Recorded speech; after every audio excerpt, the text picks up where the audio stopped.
ආයුබෝවන් ඔයාලා සියලුම දෙනාට. මුළු නගරයමත් මුළු රටමත් ඒ වගේම මුළු ලෝකයමත් Taman තනි වුණා කියන හැඟීම දැනෙද්දි කෙනෙක්ට ඒක කොහොම තියෙයිද? තනියම එයා කොහොම සර්වයිව් වෙයිද? තව ඒ වගේ තනි වුණු අය එයා එක්ක එකතු වුණාම එයාලා පටන් ගන්න අලුත් ලෝකයට කොහොම මුහුණ දෙයිද? මේ හැම ප්‍රශ්නයකටම උත්තර බලන්න අපි යමුද මූවි එකට. 2024 වර්ෂයේ රිලීස් වුණ Earth Abides කියන සුපිරි වෙනස්ම මූවි එකක්. එහෙනම් තවත් පරක්කු කරන්නේ නැතුව අපි යමු මූවි එකට. තවමත් ඔයාලා අපේ channel එක subscribe කරලා නැත්නම් දැන්ම ගිහින් subscribe කරලා ළඟම තියෙන bell icon එකේ all button එකත් click කරන්න කියලා ආදරෙන් මතක් කරනවා. මූවි එකේ මුලටම අපිට පෙන්වන්නේ ඉෂ් කියලා මිනිහෙක් කැලේ මැද්දේ ජීවත් වෙනවා. එයා ඇත්තටම එක බයොලොජිස්ට් කෙනෙක්. එයා නගරයෙන් ගොඩාක් දුර ඇවිල්ලා කැලේ ජීවත් වෙන්නේ එයාගේ රිසර්ච් වැඩවලට. එක දවසක් එයා කැලේ රිසර්ච් කර ඉද්දි එක පාරටම ගොඩක් විෂ සර්පෙක් එයාට දෂ්ට කරනවා. ඉෂ් මේ වෙලාවේදී ගොඩක් කලබල වෙනවා. ඒ කලබලේ නිසාම එයාගේ ෆෝන් එකත් වැටෙනවා. ඉතින් එයාට උදව් ඉල්ලන්න අවස්ථාවක් නැති වෙනවා. කරන්න දෙයක් නැතිව තැන ඉෂ් කරන්නේ එයා විසින්ම ඒ විෂ ටික කටින් අයින් කරනවා. හැබැයි ඒක සාර්ථක වෙන්නේ නැහැ. එයා කොහොම හරි අමාරුවෙන් ගෙදරට ගිහිල්ලා ඒ දෂ්ට කරපු තැන පොඩි කැපුමකුත් දාගන්නවා. එයා හිතන්නේ එතකොට ඒකෙන් විෂ එළියට එයි කියලා. හැබැයි අවාසනාවකට මේ විෂ එයාගේ මුළු ශරීරේම පැතිරිලා ඉවරයි. එයාට දැන් එයාවම කන්ට්‍රෝල් කරගන්න බෑ. ඉතින් එයා තැන් වල වැටෙනවා. ඒ වගේම එයාට අමුතු දේවල් දැනෙන්න ගන්නවා. එයා මෙහෙම ඉන්න දවස් ගාන ඇතුළතදී තවත් සයන්ටිස්ට්ලා කීප දෙනෙක් එනවා එයාව බලන්න. ඉෂ්ට පොඩ්ඩක් සිහිය තිබ්බා. එයා තාම ජීවතුන් අතර ඉන්නවනේ. හැබැයි එයාට ශක්තිය මදි නැගිටලා කතා කරගන්න තරම්.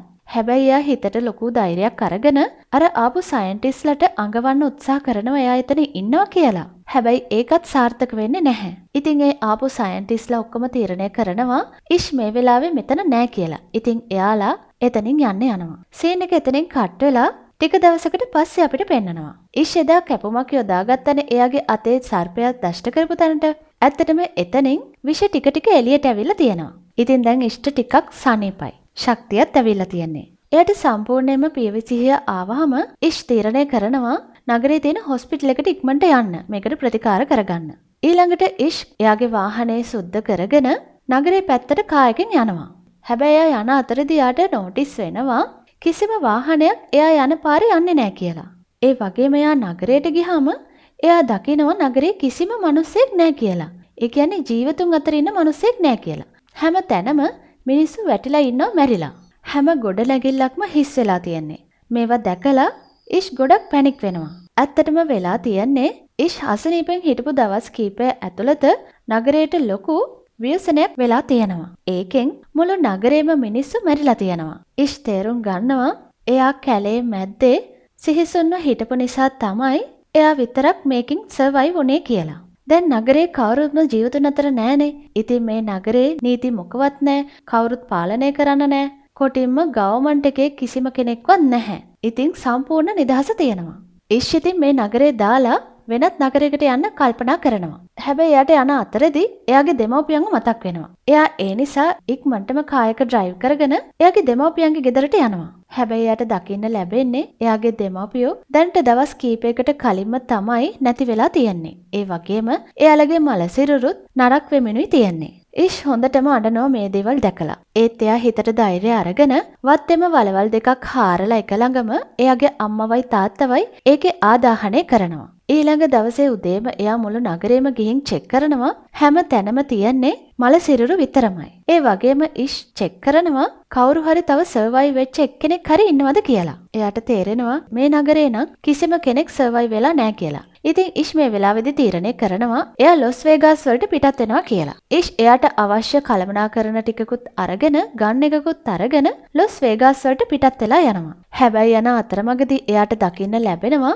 ලොස් වේගාස් වලට යන පාලමත් සීල් වෙලයි තියෙන්නේ. වාහන නතර වෙලා ඔක්කොම බ්ලොක් වෙලා. ඉෂ්ට මේක දැකලා නම් ගොඩක් කේන්ති යනවා. එයා කොහොම හරි හිත හදාගෙන ගොඩාක් දුර පාරකින් ලොස් වේගාස් වලට ආයෙමත් පිටත් වෙනවා. එයා ලොස් වේගාස් වලට ආවමත් එයාට දකින්න ලැබෙනවා මෙහෙත් ඒ නගරේ වගේම තමයි. කිසිම වෙනසක් නැහැ. හැමෝම මල සිරුරු වෙලා විතරයි තියෙන්නේ. මෙහෙත් හැම ගොඩනැගිල්ලක්ම හිස් වෙලා තියෙන්නේ. ලොකු මෝල්ස්, කැසිනෝස්, හොටෙල්ස් ඔක්කොම නතර වෙලයි තියෙන්නේ. ඒ වගේම හිස් වෙලා. ඉෂ්ට දැන් හොඳටම මහන්සි. එයා ඉතින් කරන්නේ හොඳ හෝටලයකට ගිහිල්ලා එයාට ඇති තරම් එයා ඒකේ එන්ජොයි කරනවා. එයා ඒ හෝටල් එකේ තමයි ඒ රැය ගත කරන්නේ. වටිනා දේවල් පාවිච්චි කරන්නත් ගන්නවා. මොකද දැන් හැම දෙයක්ම එයාට ෆ්‍රීනේ තියන්නේ. ඉෂ්ටත් දැන් බලාපොරොත්තු සුන් වේගෙනයි යන්නේ. හැබැයි වාසනාවකට ඊළඟ දවසේ එයාට එයා වගේම සර්වයිව් වෙච්ච දෙන්නෙක්ව මේ හෝටල් එකේදීම මුණ ගැහෙනවා. ඒ එක ගෑනු කෙනෙකුයි පිරිමි කෙනෙකුයි. ඒ ගෑනු කෙනා එයාට වෙච්ච සිද්ධි සමුදාය හරිම දුකින් මේ දෙන්නට කියනවා. එයා ඇත්තටම වීඩියෝ කෝල් එකකින් එයාගේ පවුලේ අය හැමෝම මැරෙනවත් දැකලා තියෙනවා. ඒ ගෑනු ළමයාටත් දැන් ජීවත් වෙන්න කිසිම අරමුණක් නැහැ. ඒ වගේම ඒ ඉන්න පිරිමි කෙනත් තවදුරටත් ජීවත් වෙන්න කැමති නැහැ. එයා හිතනවා කවුරුත් නැතුව සර්වයිව් වෙලා මේ ලෝකේ ඉඳලා වැඩක් නැහැ කියලා. එයාලා දෙන්න මේ රෑ ඉෂ් එක ගත කරනවා. ඔන්න උදේම ඉෂ්ට තේරෙනවා මේ දෙන්නත් එක්ක ඉන්න එක අනුතුරුදායකයි කියලා. මොකද අර අනිත් පිරිමි කෙනා ළඟ එක ගන් එකක් තියෙනවා. එයා අදහස් කරගෙන ඉන්නේ ගන් එකෙන් මේ තුන්දෙනාටම ෂූට් කරගෙන සියදිවි නසා ගන්න. එතකොට එයාලගේ මරණය ලේසි වෙන නිසා. හැබැයි ඉෂ් මේ තේරෙන්නට කැමති නෑ. එයා කැමති තවදුරටත් ජීවත් වෙන්න. එයා තවමත් බලාපොරොත්තු අතහැරගෙන නැහැ. ඉතින් ඉෂ් ඒ දෙන්නට කියලා මෙතනින් පිටත් වෙලා යනවා. ඉෂ් යනකොටම ගොඩනැගිල්ල පැත්තෙන් එයාට වෙඩි සද්දයක් ඇහෙනවා. ඒ කියන්නේ අර පුද්ගලයයි ගෑනු කෙනයි වෙඩි තියාගෙන මැරෙනවා. මේ සිද්ධිය ඉෂ්ට ගොඩක් තදින් බලපානවා. එයාට හිතා ගන්න බෑ මේ මොකද්ද උනේ කියලා. දැන් ඇත්තටම ඉෂ්ටත් දැනෙන පටන් අරන් තියන්නේ මේ මුළු ලෝකෙම එයා තනි වෙලා ඉන්නේ කියලා. එයා ඉක්මනටම වාහනේ ඩ්‍රයිව් කරගෙන ආයෙමත් එයාගේ ගේ පැත්තටයි එන්නේ. හදිස්සියෙම එයාගේ කායක ඉස්සරහට බල්ලෙක් එනවා. ඒ බල්ලත් ඉෂ් වගේම සර්වයිව් වෙලා තනි වෙච්ච එක්කෙනෙක්. ඉෂ් මේ බල්ලව අරගෙන එයාගේ යාළුවා කරගන්නවා. එයාගේ ජීවිතේ අලුත්ම අරමුණ කරගන්නවා. ඉෂ් ආයෙමත් අලුතෙන් ජීවිතේ පටන් ගන්නවා. එයා පුස්තකාලයට ගිහිල්ලා සර්වයිව් වෙන විදිහේ පොත් අරගෙන කියවනවා. ඒ වගේම ඉෂ්ට ඇත්තටම මේ වෙලාවේදී කෑම බීම ගොඩ ගහන්න උවමනාවක් නැහැ. මොකද කාත් කවුරුවත් නැති නගරෙක කෑම බීම ඕනේ තරම් තියෙනවා. ඒ වගේම ඉෂ්ට දවස ගානේ වැඩට ගිහිල්ලා සල්ලි හම්බ කරන්න අවශ්‍යතාවයකුත් නැහැ. ඒ නිසා මුළු දවසම එයා නගරේ සැරිසරනවා. එයාට තියෙන එකම එක බලාපොරොත්තුවයි. එයා හිතන්නේ සර්වයිව් වෙච්ච එක්කෙනෙක් හරි එයාට හම්බ වෙනවා නම් කියලා. හැබැයි ඒ හැම දවසකම එයා බලාපොරොත්තු කඩාගෙන තමයි ආයෙ ගෙදරට එන්නේ. ඔන්න එක දවසක් එයා බල්ලත් එක්ක තේ බිබී ඉද්දි බල්ලා එකපාරටම බුරන්න ගන්නවා. මොකද බල්ලට ඉව වැටිලා තියෙනවා කවුරු හරි මිනිස්සෙක් ජීවතුන් අතර ඉන්නවා කියලා. ඒ වගේම බල්ලා බුරණ පැත්ත බලද්දි ඉෂ් දකිනවා ඈත ගේකින් දුමාරයක් එනවා. ඒ කියන්නේ කවුරු හරි ඒ ගෙදර ජීවත් වෙනවා කියන එකනේ. ඉෂ් ඉක්මනටම වාහනේ අරගෙන ඒ දුම එන පැත්තට යනවා. වාසනාවකට එතන ඇත්තටම ගෑනු කෙනෙක් ඉන්නවා සර්වයිව් වෙලා. හැබැයි ඒ ගෑනු කෙනා නම් ඉෂ්ව දැකලා ගොඩක් බය වෙනවා. ඊළඟට විෂ් ඒ ගෑනු කෙනාට විශ්වාස කරවනවා ඉෂ්ගෙන් එයාට කිසිම කරදරයක් වෙන්නේ නැහැ කියලා. ඉෂ් මේ වෙලාවේදී ඈත ඉඳන් කියනවා මමත් සර්වයිව් වෙච්ච තනි වුණ කෙනෙක් කියලා. ඒ වගේම මම මෙච්චර කාලයක් තවත් සර්වයිව් වෙච්ච එක්කෙනෙක්ව හොය හිටියේ මොකද මටත් තනියෙන් ජීවත් වෙන්න අමාරු නිසා කියලා. මේ හැමදේම ඇහුවට පස්සේ ඒ ගෑනු කෙනා ඉෂ්ට ඇතුළට එන්න අවසර දෙනවා. මේ ගෑනු කෙනාගේ නම තමයි එමා. මේ දෙන්න ඉතින් ලොකුවට සාකච්ඡා කරනවා. අපිට මේ දෙන්නගේ කන්වර්සේෂන් එකෙන් දැනගන්න ලැබෙනවා මේ විනාශකාරී දේ වෙලා දැනට අවුරුද්දක් ගත වෙලා තියෙන කියලා.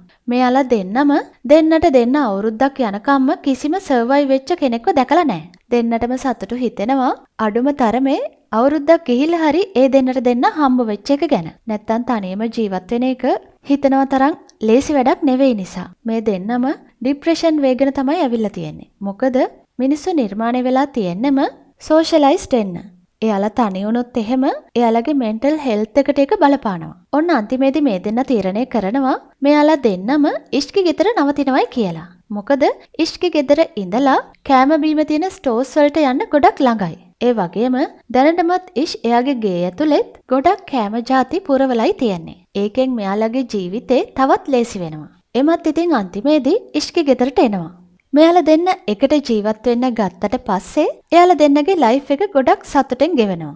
එමා ඉෂ්ගේ ගොඩාක් වැඩවලට සහයෝගය දෙනවා. එමා ඉෂ්ට එයාගේ ඇපියරන්ස් හදාගන්න උදව් වෙනවා. ඒ වගේම ඒ දෙන්න ඉෂ්ගේ ගෙදර අලුත් වැඩියා කටයුතුත් පටන් ගන්නවා. මොකද ඉෂ් මේ අවුරුද්දටම එයාගේ ගෙදර ගැන හිතලා නැහැ. මෙයාලා දෙන්න හැමදාම උදේට නැගිටලා තේ බොන ගමන් දවසේ ටාගට් ගැන තමයි කතා කරන්නේ. ඒ වගේම දවස අවසානයේ වෙද්දී ඒ දෙන්නට දෙන්න එයාලා හදාගත්ත ටාගට් සම්පූර්ණ කරලා තමයි නවතින්නේ. එයාලා දෙන්න තේරුම් ගන්නවා මෙයාලා දෙන්න අලුත් ලෝකයක් ගොඩනගන්න නම් එයාලා දෙන්න එකතු වෙන්නම ඕනේ කියලා. ඉතින් ටික දවසකට පස්සේ ඉෂ් දැනගන්නවා එම ප්‍රෙග්නන්ට් කියලා. හැබැයි මේ වෙලාවේදී නම් ඉෂ් ගොඩක් බය වෙනවා කවදා හරි දවසක එයාලගේ ළමයිනොත් මේ ලෝකේ තනි වෙලා සර්වයිව් වෙන්නේ කොහොමද කියලා. එමා හැබැයි මේ වෙලාවේදීත් ඉෂ්ගේ හිත හදනවා. ඒ වගේම ධෛර්යමත් කරනවා.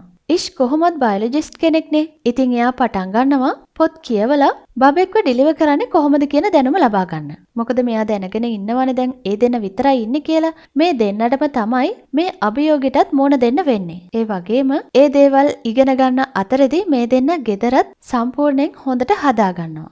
ඉෂ් මේ ගෙදර සෝලාර් පැනල් එකකුත් සෙට් කරනවා. එතකොට එයාලගේ ගෙදරට ඉලෙක්ට්‍රිසිටි එකේ ප්‍රශ්නකුත් ඇති වෙන්නේ නැහනේ. ඔන්න කාලය ගත වෙනවත් එක්කම මුළු නගරෙම කැලෑවක් වගේ වෙනවා. ඒ වගේම කැලෑ සත්තුත් නගරයට එන්න පටන් ගන්නවා. හැබැයි මේක නම් ඉෂ්ටයි එමාටයි ගොඩක් අනතුරුදායක දෙයක්. ඉතින් ඉෂ් කරන්නේ පළවෙනියටම මෙයාලගේ වත්ත වටේටම ලොකු වැටක් බඳින එක. ඒ වගේම එයා වෙපන් තියාගෙන හිටියා සත්තුන්ගෙන් ආරක්ෂාවට.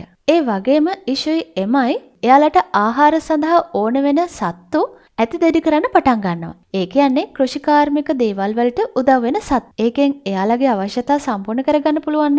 ඒ වගේම එයාලා කරපු තවත් හොඳ දෙයක් තමයි එයාලට පුළුවන් විදිහට ගොවිතැන පටන් ගන්නවා. මොකද දැන් කඩවල් වල තියෙන එළවලු පළතුරු ජාතිත් ඉවරයිනේ. ඉතින් එයාලටම තමයි ඒව නිෂ්පාදනය කරගන්න වෙන්නේ. දැන් මුළු වටපිටාවම සම්පූර්ණයෙන් කොළපාට වෙලයි තියෙන්නේ. මිනිස්සු වාසය කරන්නේ නැති නිසා. ඒ වගේම වාතයත් හරිම පිරිසිදුයි. එයාලා දෙන්නගේ හෙල්ත් එකටත් ඒක ගොඩාක් වටිනවා. ඔන්න මෙහෙම සතුටින් සාමයෙන් මේ දෙන්නගේ ජීවිතේ ගලාගෙන යද්දී එක දවසක් එයාලට ලොකු ප්‍රශ්නයකට මුහුණ දෙන්න වෙනවා. එයාලා දන්නේ නැහැ නගරයට ගොඩාක් මීයෝ එනවා. මේ විදිහට මීයෝ ගොඩක් එනවා දැකලා ඉෂ් ගොඩක් කලබල වෙනවා. ඉෂ් පුළුවන් හැම ක්‍රමෙම පාවිච්චි කරලා මීයන් එන එක වළක්වන්න උත්සාහ කරනවා. හැබැයි මේක ගොඩක්ම වැඩ කරන්නේ රැට විතරයි. එමා ඒකට අදහසක් කියනවා. එයා කියනවා අපි නගරයට ගිහිල්ලා සර්වයිව් වෙලා ඉන්න පූසොන්ව අල්ලන් ඇවිල්ලා මෙතන දාමු කියලා. ඊළඟ දවසේ උදේම ඉෂුයි එමයි කරන්නේ නගරයට ගිහිල්ලා ඉන්න පූස ඔක්කොම අරගෙන ඇවිල්ලා එයාලගේ ගෙදරට දානවා. ඔන්න ඉතින් පූස ටික ඔක්කොම මීයෝ අල්ලන්න පටන් ගත්ත නිසා ඉක්මනටම එයාලගේ මේ ප්‍රශ්නෙත් විසඳෙනවා. දැන් මේ යන්නේ මේ පැනඩමික් ඇටැක් එකේ දෙවනි අවුරුද්ද. ඔන්න අන්තිමේදී එමාගේ ඩිලිවරි ඩේට් එකත් එනවා. මෙතන බැරෑරුම්ම කාර්යයන් කරන්න වෙන්නේ ඉෂ්ටම තමයි. ඔන්න අන්තිමේදී මේ දෙන්නට ලස්සන ආදරණීය දරු පැටියෙක් ලැබෙනවා. එයා ගෑනු ළමෙක්. එයාව දැකලා මේ දෙන්නට ගොඩක් සතුටු හිතෙනවා. ඒ වගේම එයාලට ජීවත් වෙන්න අලුත් බලාපොරොත්තුවක් එනවා. ඔන්න ඊළඟට මෙයාලා නගරයට ගිහිල්ලා එයාලගේ ඇඩ්‍රස් එක ලියනවා. මොකද එයාලා හිතනවා කවුරු හරි සර්වයිව් වෙච්ච තව හිටියොත් මේ ඇඩ්‍රස් එක දැකලා කෑම බීම හොයාගෙන එයාලා ගෙදරට එයි කියලා. එයාලට ඕනේ තව මිනිස්සු අඳුරගන්න. ඔන්න ඉතින් මේ විදිහට අවුරුදු 6කුත් ගත වෙනවා. ඉෂ් ඔන්න දවසක් වැඩකට කැලේ පැත්තට යනවා. එකපාරටම කැලේ සතෙක් එයාගේ කාර් එක ඉස්සරහට එනවා. බය වෙච්ච පාර ඉෂ් එකපාරටම කායක බ්‍රේක් කරනවා. එයා ඇවිල්ලා බලනවා සතා ජීවිතුන් අතර ඉන්නවද කියලා. ඇත්තටම සතා තාමත් ජීවිතුන් අතරයි ඉන්නේ. හැබැයි ලොකු වේදනාවකින් තමයි ඒ සතා එතන හිටියේ. ඉෂ්ට තේරෙනවා මෙයා මෙහෙම හිටියොත් දුක් විඳලයි මැරෙලා යන්නේ කියලා. ඉතින් එයා එයාගේ ගන් එක අරගෙන සතාට වෙඩි තියලා එයාව මරලා දානවා. එයාව වේදනාවෙන් නිදහස් කරන්න. හැබැයි මේක ඈත ඉඳලා ගෑනු ළමෙක් බලාගෙන ඉන්නවා. ඒ වගේම එයා ගොඩක් බය වෙලා ජංගල් එක පැත්තට දුවන්න ගන්නවා. ඉෂුත් මේක දකිනවා. ඉෂුත් කෑග ගහ ඒ ගෑනු ළමයා පස්සෙන් දුවන්න පටන් ගන්නවා. එයාව අල්ලගන්න. මේ ගෑනු ළමයා හිතන්නේ ඉෂ්යාට කරදරයක් කරයි කියලා. ඉතින් එයා පුළුවන් තරම් සර්වයිව් වෙන්න හයියෙන් දුවන්න පටන් ගත්තා. හැබැයි ඇත්තටම ඉෂ් එහෙම කෙනෙක් නෙවෙයි. එයාලත් සර්වයිව් වෙච්ච කට්ටියනේ. ඉතින් එයා දන්නවා තවත් සර්වයිව් වෙලා ඉන්න කට්ටියට තියෙන අමාරුකම්. අන්තිමේදී ඉෂ් ඒ බඩගින්නෙන් ඉන්න ගෑනු ළමයට කෑම ටිකක් දෙනවා. එතකොට ඒ ගෑනු ළමයා තේරුම් ගන්නවා ඉෂ් නරක කෙනෙක් නෙවෙයි කියලා. ඉෂ්ට අවශ්‍ය වෙලා තියෙන්නේ ඒ ගෑනු ළමයාවත් ගෙදරට අරන් යන්න. හැබැයි මේ ගෑනු ළමයා ඉෂ් එක්ක වාහනේ ඇතුලේ වාඩි වෙන්නේ නැහැ. පිටිපස්සේ ස්පේස් එකේ තමයි වාඩි වෙන්නේ. ගෙදරට ආවමත් ඒ ගෑනු ළමයා එතනින් බහින්න කැමතිත් නැහැ. ගෙදරට ආවම අපිට පෙන්නනවා ඉෂ්ටයි එමාටයි දැන් බබාලා දෙන්නෙක් ඉන්නවා. ඒ වගේම එමා ආයෙමත් ප්‍රෙග්නන්ට් එයාලගේ 3 වෙනි බබාටත්. ඒ වගේම මෙයාලා ඇඩ්‍රස් එක නගරේ පුරාම ලියලා ආවනේ. ඉතින් තවත් සර්වයිව් වෙච්ච දෙන්නෙක් මෙයාලගේ ගෙදරට ඇවිල්ලා ජීවත් වෙන්න පටන් අරගෙනයි තියෙන්නේ. ඒ දෙන්නගේ නම් තමයි ජෝර්ජ් සහ මරීනා. දැනට අවුරුද්දක විතර වෙලේ ඉඳලා ජෝර්ජ්යි මරීනයිත් මෙයාලා එකමයි ජීවත් වෙන්නේ. මොකද ඉෂ්ගේ ගෙදර කිසිම දෙයකින් අඩුවක් නැහැ. ඔන්න අපිට පෙන්නනවා ඉෂ් කැලෙන් ගෙනාපු ගෑනු ළමයා තවමත් ට්‍රක් එකෙන් බහින්න ලෑස්තියක් නැහැ. මුළු රෑමත් එයා ට්‍රක් එකේම තමයි ඉන්නේ. ඔන්න මරීනා උදේම ඇවිල්ලා ඒ ගෑනු ළමයාට කෑම දෙන්නයි හදන්නේ. බය වෙච්ච ගෑනු ළමයා ඒ කෑම එක විසික් කරනවා. මරීනා ඒ ගෑනු ළමයාව රිලැක්ස් කරන්න එයාට එයාගේ කතාව කියනවා. මරීනා එයාට කියනවා මමයි ජෝර්ජ්යි මාස 9ක් තිස්සේ මේ තනිවෙච්ච ලෝකේ ගොඩක් අමාරුවෙන් තමයි සර්වයිව් වෙලා හිටියේ. හැබැයි දවසක් අපි දෙන්නට ඉෂ්ගේ එමාගේ මේ ගෙදර ඇඩ්‍රස් එක ලැබුණා. ඉතින් අපි ඇවිල්ලා එයාලත් එක්ක ජීවත් වෙන්න පටන් ගත්තා. ඒ වගේම මරීනා කියනවා ඒ දෙන්න ගොඩක් හොඳ අය.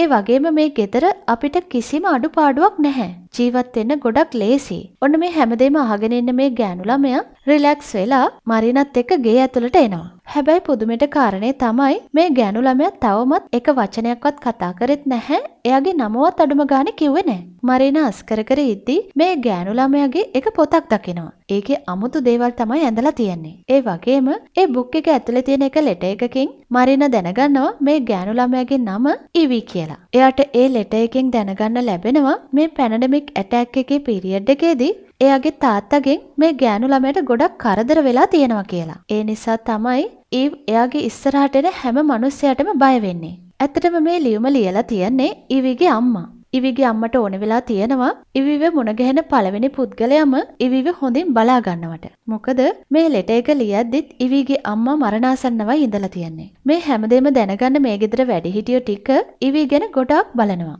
ඒ වගේම එයාට ආදරේ දෙනවා. ඔන්න එමාගේ තුන්වෙනි බබා ඉපදෙන දවසත් එනවා. මෙයාලා හැමෝම මේ ගැන ගොඩාක් සතුටු වෙනවා. ඔන්න මේ විදිහට තවත් අවුරුද්දක් ගත වෙනවා. ඒ කියන්නේ පැනඩමික් ඇටැක් එකෙන් 7 වෙනි අවුරුද්ද. එයාලට මේ දවසේ දැනගන්න ලැබෙනවා තව කවුරු හරි එයාලගේ ගෙවල් පැත්තට එනවා කියලා. හැමෝම ගොඩක් කලබල වෙනවා, බය වෙනවා. ඉක්මනටම කට්ටියම පුංචි ළමයි ටිකව ඇතුළට ගේනවා. ඒ වගේම වැඩිහිටියෝ හැමෝම ගන්ස් අරගෙන දරුවන්ව ඇතුලෙන් තියලා එළියට එනවා. එයාලා ඉස්සරහට යන්න දැනගන්නවා මේ තවත් එක සර්වයිව් වෙච්ච ගෲප් එකක් කියලා. ඔක්කොම එතන 4 දෙනෙක් ඉන්නවා. මෙයාලත් ඇවිල්ලා තියන්නේ ඉෂ්ගේ එමාගේ ගෙදර ඇඩ්‍රස් එක දැකලයි. මේ 4 දෙනා අතරේ මෝලි කියලා ඩොක්ටර් කෙනෙකුත් ඉන්නවා. එයා කියනවා මට මේ අවුරුදු ගානටම මේ මිනිස්සු 3 දෙනා විතරමයි සර්වයිව් වෙලා හම්බ වුණේ කියලා. දැන් තමයි මට ඔයාලව මුණ ගැහුණේ කියලා. ඉෂ්ලට තේරෙනවා මෙයාලගෙන් කරදරයක් නැහැ කියලා. ඒ නිසා ඉෂුයි එමයි මේ 4 දෙනාටත් එයාලගේ ෆැමිලි එකට ජොයින් වෙන්න ආරාධනා කරනවා.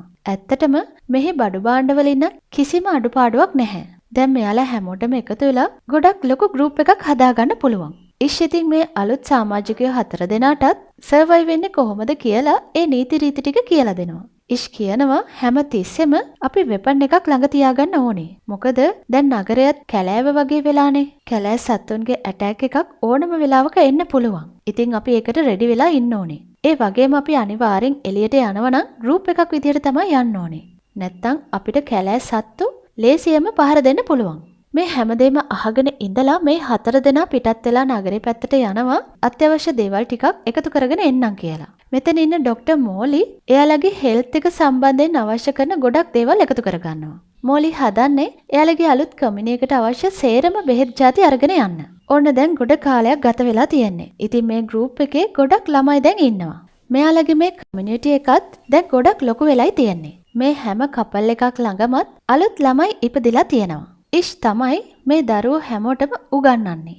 ඒ මොන වගේ දේවල්ද කියනවා නම් කමියුනිටි එකක් කියන්නේ මොකද්ද? මිනිස්සු කියන්නේ කොහොම ආයේද? එයාලා එකතු වෙලා වැඩ කරන්නේ කොහොමද? ඒ වගේම සර්වයිව් වෙන්නේ කොහොමද? ඒ වගේම ප්‍රශ්නයකට මුහුණ දෙන්නේ කොහොමද වගේ අත්‍යවශ්‍යම දේවල්.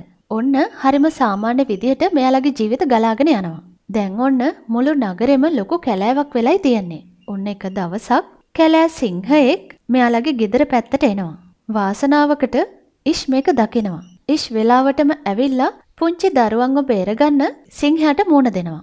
සිංහයා ඉතින් ඉෂ්ට ඇටැක් කරනවා. සිංහයා ඉෂ්ට ගොඩක් තුවාල කරනවා. මෙතන ඉන්න ටිකක් ලොකු ගෑනු ළමයා හයියෙන් කෑග ගහ අනිත් අයටත් කතා කරනවා. මොකද සිංහයා මෙතනින් යන පාටක් නැහැ. ඒ සද්දෙට බය වෙලා සිංහයා දුවලා යනවා. ඉෂ් හොඳටම ඩැමේජ් වෙලා ඉන්නේ. ඉෂ්ගේ මේ තත්ත්වය දැකලා එමාට හොඳටම දුක හිතෙනවා. ඒ වගේම තරහ යනවා. එමාට තරහ ගිය පාර එයා ගන් එකක් අරගෙන කැලේ පැත්තට දුවගෙන යනවා. ගිහිල්ලා අර ඉෂ්ට ඇටැක් කරපු සිංහව වෙඩි තියලා මරලා දානවා. හරිම වෙලාවට මොලි අනිත් කට්ටියයි ඉෂ්ව බේරගත්ත නිසා ඉෂ් තවමත් ජීවත් වෙනවා. මෙච්චර ලොකු ඇටැක් එකකින් පස්සෙනුත්. ඊළඟට මේ හැමෝම එකතු වෙලා ඉෂ්ට ට්‍රීට්මන්ට් පටන් ගන්නවා. ඔන්න ඉතින් සති ගානකට පස්සේ ඉෂ් සනීප වෙනවා. හිටියා වගේම. ඊළඟට අපිට පෙන්වන්නේ පැනඩමික් ඇටැක් එකෙන් පස්සේ මේ යන්නේ 17 වෙනි අවුරුද්ද. දැන් මේ කමියුනිටි එකේ ඉන්න ළමයිනුත් ගොඩක් වයසින් වැඩිලා ඉන්නේ. දැන් මේ කමියුනිටි එකේ ඉස්සෙල්ලාම ඉපදිච්ච ළමයින්ටත් අවුරුදු 17ක් වෙන්න එනවා. ඔන්න අපිට දැනගන්න ලැබෙනවා ඉෂ්ගේ ලොකුම දුව හෙඩ මේ කමියුනිටි එකේම තවත් සමාජිකයෙක්ගේ පුතෙක් එක්ක රිලේෂන්ෂිප් එකක් පටන් ගන්නවා. එයාලගේ රිලේෂන්ෂිප් එකත් හොඳින් යනවා. මේ දෙන්නගේ මේ රිලේෂන්ෂිප් එකට කවුරුවත් බාධා කරන්නෙත් නැහැ. මොකද මේ කමියුනිටි එකේ ඇතුළෙමයි මෙයාලා එයාලගේ ජනගහනය වැඩි කරගන්න ඕනේ. හයිදටයි මේ අනිත් බෝයිටයි ඕන වෙනවා. තවත් මේ ලෝකෙ ගැන දැනගන්නත් ඒ වගේම තනියෙන් සර්වයිව් වෙලා ජීවත් වෙන්නේ කොහොමද කියලා දැනගන්නත් එයාලා ඉන්න මේ ප්‍රදේශයෙන් පොඩ්ඩක් ඈතට යන්න. මේ ගැන වැඩිහිටිය අයගෙත් අකමැත්තක් නැහැ. එයාලත් මේ දෙන්නට මේ ගමන යන්න උදව් කරනවා. අත්‍යවශ්‍ය දේවල් ලෑස්ති කරලා දීලා ඒ වගේම එයාලට ඕන වෙයි කියලා හිතන වෙපන්ස් ටිකකුත් එයාලා ඒ දෙන්නට දෙනවා. මේ දෙන්න පිටත් වෙලා ගියාට පස්සේ ඉතුරු වෙච්ච අනිත් සමාජිකයන්ට ප්‍රශ්නයකට මුහුණ දෙන්න වෙනවා. මෙයාලගේ ජල සැපයුම නතර වෙනවා. මෙයාලා ඉතින් ගිහිල්ලා ඩෑම් එක චෙක් කරනවා. එතකොට තමයි එයාලා දකින්නේ ඩෑම් එක හිස් වෙලා කියලා. ඔන්න දවසක් මෙයාලගේ පැත්තට තවත් සර්වයිව් වෙච්ච ගෲප් එකක් එනවා. එයාලට ට්‍රක් දෙකකුත් තියෙනවා. එයාලට අඩුවක් වෙලා තිබ්බේ ඉන්ධන. ඉතින් එයාලා ඉෂ්කින් ඉන්ධන ඉල්ලනවා. එයාලා ඉෂ්ට යෝජනාවක් කරනවා ඔයාලා අපිට ඉන්ධන දෙනවා නම් අපි ළඟ තියෙන ග්‍රිල් මැෂින් එකෙන් ඔයාලගේ වෝටර් සප්ලයි එක හදලා දෙන්න පුළුවන් කියලා. ඒ කියන්නේ පොළව හාරලා එයාලට වතුර සැපයුමක් අලුතෙන් හදලා දෙන්න පුළුවන් කියලා එයාලා ඉෂ්ට කියනවා. ඉෂ්ටත් හිතෙනවා මේ යෝජනාව හොඳයි කියලා. ඉතින් ඉෂ් එයාලව පිළිගන්නවා. හැබැයි ඉෂ් එයාගේ කමියුනිටි එකේ අයට අවවාද කරනවා මේ අලුත් ගෲප් එක ගැන කල්පනාවෙන් ඉන්න කියලා. මොකද මෙයාලා සර්වයිව් වෙලා ඉන්න විදිහ වෙනස් වෙන්න පුළුවන් අපිට වැඩිය කියලා. ඔන්න ඊළඟට අර දෙවනි ටීම් එක පොළව හාරන්න පටන් ගන්නවා. එයාලා ඩ්‍රිල් කරලා දවස් කීපයකට පස්සේ සමත් වෙනවා ජලය සපය ගන්න. ඉතින් හැමෝටම ගොඩක් සතුටුයි. ඩීල් එක කම්ප්ලීට් වෙච්ච නිසා ඉෂුත් එයාලා පොරොන්දු වෙච්ච විදිහටම B ටීම් එකට එයාලට අවශ්‍ය ඉන්ධන ලබා දෙනවා. ඔන්න රෑ වුණාම මෙයාලා පාටි එකක් දාලා ඒක සෙලිබ්‍රේට්ුත් කරනවා. ඔන්න ඉතින් ඊළඟ දවසේ උදේම තමයි B ටීම් එකට පිටත් වෙලා යන්න තිබ්බේ. ඉෂ් මෙයාලා ගැන කොහොමත් කල්පනා වෙන්න හිටියේ. එයා රෑ දකිනවා මේ B ගෲප් එකේ ලීඩර් හොරෙන් වගේ එළියට එනවා. ඒ වගේම එයාට නෝටිස් වෙනවා B ගෲප් එකේ තවත් සමාජිකයෙක් එක්ක මේ ලීඩර් කාමරයක් ඇතුළට යනවා. ඉෂ් ටක් ගාලා ගිහිල්ලා බලනවා. එයාට තේරෙනවා එයාලගේ කමියුනිටි එකේ ඉන්න ඒවට මෙයාලා කරදර කරන්න ගිහිල්ලා තියෙනවා කියලා. ඉෂ් මේ ගැන ටක් ගාලා ගිහිල්ලා එයාගේ කමියුනිටි එකේ වැඩිහිටියයිට කියනවා. මොකද මේක මුළු කමියුනිටි එකටම බලපාන්න පුළුවන් ප්‍රශ්නයක් නිසා. ඒත් මෙතනදී කියනවා එයාලා කිව්වා දැන් එයාලා මෙහෙන් යන්නේ නැහැ කොහොමඩවත්ම මොකද මෙහි ගොඩක් දේවල් සපය ගන්න පුළුවන් තැනක් කියලා. ඒ වගේම ඊව් කියනවා එයාලා ළඟ ගොඩක් වෙපන්ස්ුත් තියෙනවා කියලා. මේක ඇහුවාම මේ කමියුනිටි එකේ අය ගොඩක් පැනික් වෙනවා. එයාලට තේරෙන්නේ නැහැ එයාලා දැන් මොකද කරන්න කියලා. බලෙන් දාගත්ත කරදරයක් වගේනේ. ඉෂ් නම් තීරණය කරන්නේ එයාලට තියෙන එකම විසඳුම තමයි B ගෲප් එකේ ලීඩර් චාලිව මරණ එක කියලා. අපි එයාව මැරුවේ නැත්තම් එයා අපේ මුළු කමියුනිටි එකේ අයටම වෙඩි තියලා මරලා දායි කියලා. මෙයාලට තවමත් හිතාගන්න බෑ චාලිව මරනවමද කියලා. මොකද මේ ලෝකේ දැන් ඉතුරු වෙලා තියෙන මිනිස්සු ටික දෙනයිනේ. චාලිටත් පුළුවන් පොපියුලේෂන් එක ගොඩ නගන්න. හැබැයි ආයි අදහස වෙන්නේ අපි චාලිව මැරුවේ නැත්තම් චාලි අපිව මරයි කියලා. මෙයාලා චාලිව මරන්න එක ප්ලෑන් එකක් හදනවා. එයාලා හතර වටෙම ගිහිල්ලා චාලිව වට කරනවා. චාලිට දැන් තේරෙනවා මොකක් හරි අනතුරක් වෙන්නයි යන්නේ කියලා. චාලි මොනවත් කියන්න කලින්ම ඉෂ් ඉක්මනටම ක්‍රියාත්මක වෙලා පොරවක් අරගෙන චාලිව මරනවා. ඊළඟට එයාලා කරන්නේ චාලිගේ ඩෙඩ් බොඩි එක වලලලා දානවා. හැබැයි මේ දේ කරාට පස්සේ ඉෂ් ගොඩාක් පසුතැවෙනවා. එයා ජීවිතේ පළවෙනි පාරට තමයි මෙහෙම මිනිස්සෙක්ව මරලා දැම්මේ. ඒකත් එයාලගේ සර්වයිව් එකට. ඉෂ් දන්නවා එයා ලොකු වැරද්දක් නෙවෙයි කරේ. මොකද එයාගේ කමියුනිටි එකේ අය බේරගන්න තමයි එයා මේ දේ කරේ කියලා. හැබැයි එයාට ඒකෙන් දැනෙන්නේ ලොකු දුකක්. ඔන්න උදේ වුණාට පස්සේ මෙයාලගේ කමියුනිටි එකේ අය B ගෲප් එකේ අයට ගිහිල්ලා කියනවා එයාලා B ගෲප් එකේ ලීඩර්ව මරලා දැම්මා කියලා. ඉෂ් මේ වෙලාවේදී ඒකට හේතුව විදිහට කියනවා ඉෂ්ගේ කමියුනිටි එකේ ගෑනු ළමෙක්ට එයා කරදර කරන්න ගිහින් තියනවා කියලා. ඒක ඉතින් අපේ කමියුනිටි එකටම බලපාන නිසා අපි යව මරලා දැම්මා කියලා. හැබැයි මේ ආරංචිය අහලා චාලිගේ ගෲප් එකේ අය ලොකුවට දුක් වෙන්නේ නැහැ.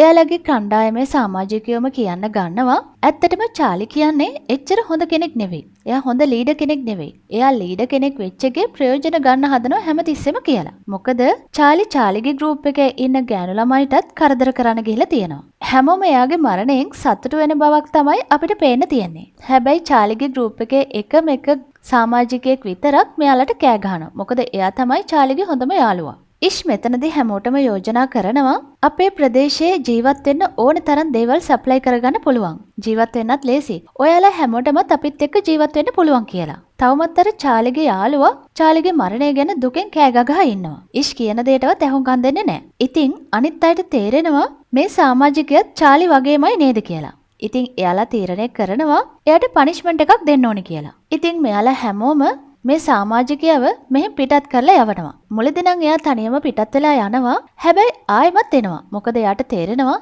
තනියෙන් එයාට මේ ප්‍රදේශයෙන් පිට සර්වයිව් වෙන්න විදිහක් නැහැ කියලා. හැබැයි ඉෂ් කමියුනිටි එකේ ආරක්ෂාව උදෙසා එයාව ආයෙමත් කමියුනිටි එකට ගන්න කැමති වෙන්නේ නැහැ. එයාව අයින්ම කරලා දානවා. ඔන්න ඊළඟට අපිට පෙන්නනවා කමියුනිටි එකේ ළමයි එකතු වෙලා පරණ බුක්ස් එහෙම කියවලා ප්ලේන් එකක් හදන්න පරීක්ෂණයක් කරනවා. හැමෝම වැඩිහිටියෝ හිතනවා මේ දරුවෝ ටික එකතු වෙලා කවදා හරි දවසක මේ වැඩේ සාර්ථක කරගන්නේ කියලා. ඔන්න මේ එකම මේ කමියුනිටි එකට තවත් ලොකු ප්‍රශ්නයකට මුහුණ දෙන්න වෙනවා. එකපාරටම මේකේ ඉන්න සමහර සමාජිකයන්ට දැනට අවුරුදු 20කට කලින් ආපු පැනඩමික් ඇටැක් එක.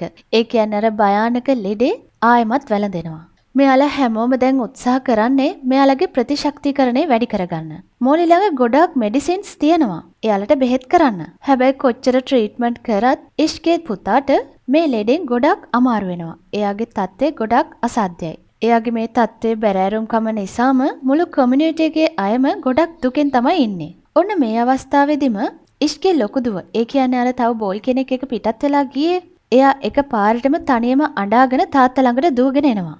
හැමෝම එයාගේ පාර්ට්නර් ගැන අහන්න ගන්නවා. දුව ඉතින් අඬ එයාලට වෙච්ච දේ කියනවා. එයා කියනවා එයාලා යන ගමන් ගොඩාක් නගර හොයාගත්තලු. සර්වයිව් වෙච්ච මිනිස්සුන්වත් හෙව්වලු. ගෙයක් ගාන ගිහිල්ලා බැලුවත් එයාලට කිසිම සර්වයිව් වෙච්ච මිනිස් පුලුටක්වත් හම්බ වෙලා නැහැ. එයාලා හැම තැනම මෙයාලගේ මේ ගෙදර ඇඩ්‍රස් එක ලියලිය ගිහින් තියෙනවා. මෙයාලා අන්තිමේදී නතර වෙන්න එක ගෙයක් තෝරගෙන තියෙනවා. කැලේ පැත්තට වෙන්න. හැබැයි එතන හිටපු මිනිස්සෙක් හයිදගේ පාර්ට්නර්ව මරලා තියෙනවා. එයා කියනවා මේ චාලිව මරපු පළිය තමයි එයා ගත්තේ කියලා. මෙතනදී අපිට පැහැදිලි වෙනවා ඒ වෙන කවුරුවත් නෙවෙයි.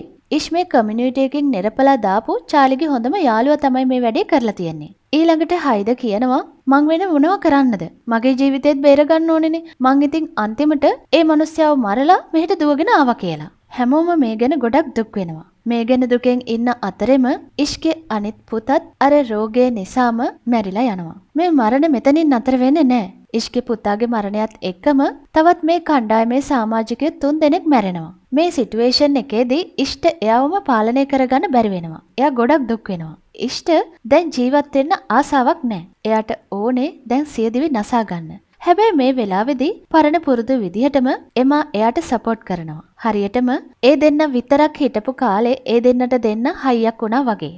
එමා ඉෂ්ට කියනවා බලන්නකෝ ඉෂ් කවුරුවත්ම නැති කාලේ අපි දෙන්නට දෙන්න එකතු වෙලා මේ තරම් ලොකු කමියුනිටි එකක් හැදුවා. ඉතින් දැන් බලන්නකෝ අපිට මේ තරම් ලොකු ගෲප් එකක් ඉන්නවා. දැන් මේ ගෲප් එකෙත් ගොඩාක් ළමයිත් ඉන්නවනේ.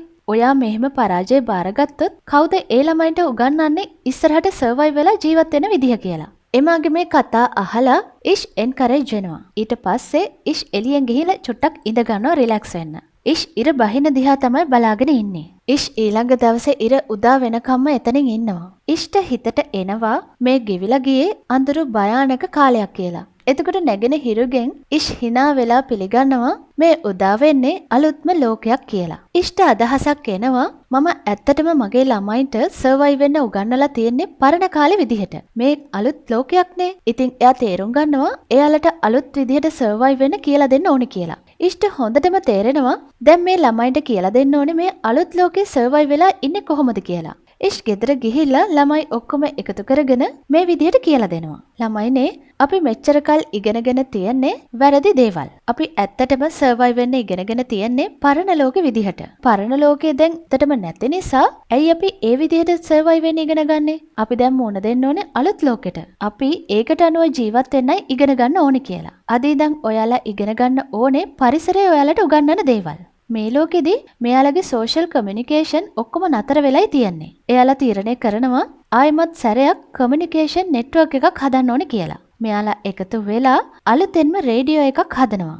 ඔන්න ටික දවසකට පස්සේ මෙයාලගේ කමියුනිකේෂන් එක වැඩි වෙන්න පටන් ගන්නවා. ඒ වගේම ඉෂ්මේ කමියුනිටි එකේ සමාජිකයන්ට එක සෝෂල් ඉවෙන්ට්ස් උත් ඕගනයිස් කරනවා. ඒකෙන් හැමෝම ළමයි ඉගෙන ගන්නවා සමාජිකයත් එක්ක එකට එකතු වෙලා ජීවත් වෙන එක කොච්චර වටිනවද කියලා. එකිනෙකාට උදව් කරගනිමින්, එකිනෙකා ගැන බලා ගනිමින්. ඉෂ්යාගේ කමියුනිටි එක විතරක් මේ තත්ත්වයට ගේන්න උත්සාහ කරේ නෑ. එයා එතනින් එහාට දේවල් හිතුවා. එයා රේඩියේටර් එකක් මාර්ගෙන් එයාගේ ප්‍රදේශයෙන් බැහැරව ඉන්න අයටත් මේක දැනුවත් කරා. ඒ වගේම මේ නගරෙන් ඈතට ගිහින් හම්බෙන හැම හොටෙල් එකක්ම හැම ෂොප් එකක්ම එයා ඕපන් කරන්න පටන් ගත්තා. වැඩි වෙන සමාජිකයන්ව ඒවට ඉන්වෝල් කරගෙන. ඊළඟට අපිට සීන් එක එතනින් කට් කරලා පෙන්නන්නේ වයසට ගිය ඉෂ්ව. එයා එයාගේ මුණුබුරෙක් එක තමයි ඉන්නේ. ඉෂ් මේ මුණුබුරාට කියන කතාව තමයි අපි මෙච්චර වෙලා මේ මූවි එකක් විදිහට බැලුවේ. ඉෂ් මුණුබුරාට කියනවා මේ ලෝකේ සම්පූර්ණයෙන්ම හැදුවේ අපි ටික දෙනා එකතු වෙලා තමයි. දැන් ඔයාලගේ වාරේ. ඔයාලා තමයි මේක ඉස්සරහට ගෙනියන්න ඕනි කියලා. මේ එක්කම මේ මූවි එක මෙතනින් ඉවර වෙනවා.